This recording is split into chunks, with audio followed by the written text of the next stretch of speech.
விஜய் அவர்களும், த்ரிஷா அவர்களும் சமீபத்தில கல்பாத்தி அகோரமோட மேரேஜ் ஃபங்ஷன், அந்த ஃபேமிலியோட மேரேஜ் ஃபங்ஷன்ல கலந்துருக்காங்க. இது ஒரு சாதாரணமான நிகழ்வு. ரொம்ப ரொம்ப சாதாரணமான நிகழ்வு. ஒரு ஃப்ரெண்ட்ஸ் 2 பேரும் ஒரு அந்த ஃபங்ஷன்ல மீட் பண்ணிக்கிட்டாங்கன்னா, வாங்க சேர்ந்து போவோம்னு ஒரு கேஷுவலா பண்றது இது. விஜய் சார் அரசியலுக்கு வந்துட்டாரு. அவர ஒண்ணு பண்ணணும்னு நெனைக்கிறீங்க. கொச்சைப்படுத்தணும், அசிங்கப்படுத்தணும்னு நீங்க நெனைக்கிறீங்க.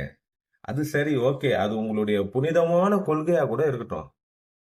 அவரே கொச்சைப்படுத்துற, அசிங்கப்படுத்துறன்ற பேர்ல, சம்பந்தமே இல்லாத ஒரு பெண்மணிய கொச்சைப்படுத்துறீங்க, அசிங்கப்படுத்துறீங்க. இது கேவலமா தெரியல உங்களுக்கு? ம்? எந்த ஒரு அடிப்படை ஆதாரமே இல்ல. புரளின்னு சொல்லுவீங்கல்ல, அந்த புரளிய இவ்ளோ வெளிப்படையாவா பண்றது? 2 பேர் பேசிக்கிட்டா, இது என்ன காலத்துலடா இருக்கீங்க? அ? அச்சோ! ஐயோ! உங்களுக்கு புரியலையா? நீ இவ்ளோ கேவலமா பண்ணி பேசி கூட, அவங்க ரொம்ப சாதாரணமா நடந்துக்கிறாங்க. புரியலையா உங்களுக்கு? பேசுறவங்க பேசின்னு போங்கடான்னு. ம்? திமுகக்குன்னு ஒரு வரலாறு இருக்கு.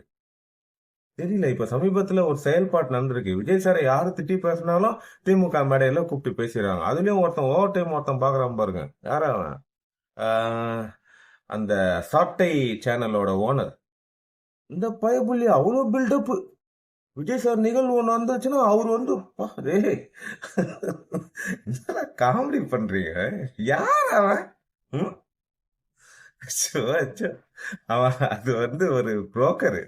அத பத்தி பேசுறதே கேவலம்னு நினைக்கிறோம். அதுக்கு ஒரு பில்டப். இவரு ஒண்ணு பண்ணிட்டாருன்னா அவருக்கு வந்து ஒரு பில்டப் வீடியோ. அவர் என்ன பேசிட போறாரு? திட்டி கேவலமா பேசி பழப்பம் நடத்துற ஒரு கேரக்டர் அது.